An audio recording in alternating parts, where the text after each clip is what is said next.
Сәлеметсіздер ме, балалар? Бүгінгі сабақтың тақырыбы ақылды күшік. Здравствуйте, ребята! Тема сегодняшнего урока – умный щенок. Жаңа сөздер, новые слова.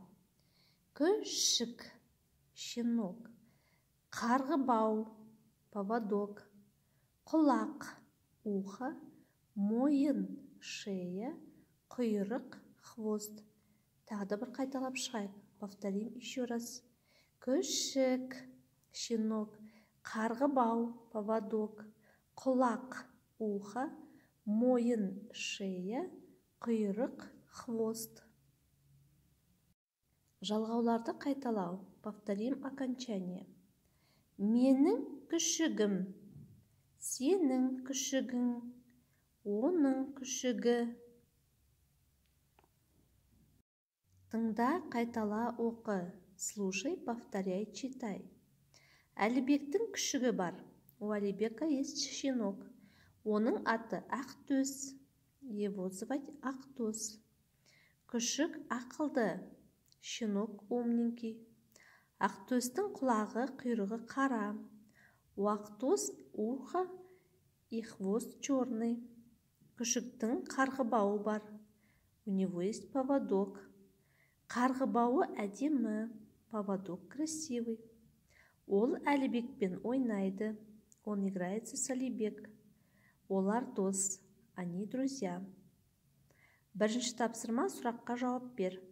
Первое задание – ответьте на вопросы. Әлібектің күшігі бар ма? У Алибека есть щенок. Оның аты қалай? Как его зовут? Оның қарғыбауы бар ма? У него есть поводок. Жазылым, письменная работа. Екінші тапсырма. Суреттердің орнына қажетті сөздерді қойып, сөйлемді толықтыр. Второе задание. Записываем в тетрадку. Вместо картинок нужно поставить правильные слова. Например, первое. Бірінші сөйлемде. Әлібектің күшігі, вместо картинки мы ставим күшікті, күшігі, ақылды, склоняем. Кімнің? Әлібектің күшігі ақылды. У Алибека щенок умный. Второе предложение. Мы на рисунке видим поводок, да? То есть қарғыбау. Күшіктің қарғыбауы бар. Или же күшіктің қарғыбауы әдемі. То есть у щенка есть поводок, у щенка поводок красивый. И третье предложение. Ақтөстің құлағы қара. Несі қара? Құлағы қара. У Ақтөс уши черные, да? Жазылым, также письменная работа, записываем в тетрадку. Үшінші тапсырма. Көп нүктенің орнына тиісті қосымшаларды жаз. Третье задание. Вместо многоточий нужно поставить верные окончания. Бірінші сөйлем. Әлібектің күшігі бар. Окончание күшігі. То есть у Алибек есть щенок. Күшіктің аты Ақтөс. Аты жалғау жалғаймыз.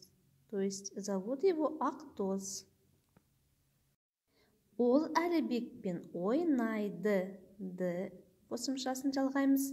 То есть он играется с Алибек. Күшіктің қарғыбауы бар. Тың жалғауын жалғаймыз. Күшіктің қарғыбауы бар. У него есть поводок. Егу тапсырма. Домашнее задание. Айтылым. Устное задание. Төртінші тапсырма.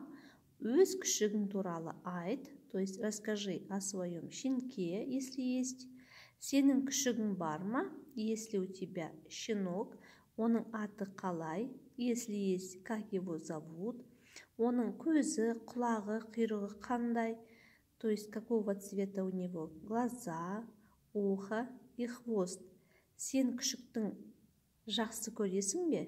Ты любишь своего щенка? То есть ответить нужно будет на эти вопросы в устной форме. Сонымен қатар жаңа сөздерді жаттау. И вместе с тем нужно выучить новые слова. Давайте еще раз повторим. Күшік, щенок, қарғыбау, поводок, құлақ, ухо, мойын, шея, құйрық, хвост. Кел жаттығайық. Давайте упражняться. Күшігімді жетелеп, ертіп алам апа. Шалса басса шекеге, шертіп қалам апа. Шона Смахан ұлы. Есте сақта, запомни. Оның күшігі ақылды. У него щенок умный. Күшіктің мойында қарғыбау бар. У щенка на шее есть поводок. Осымен сабақ аяқталды. Сау болыңдар.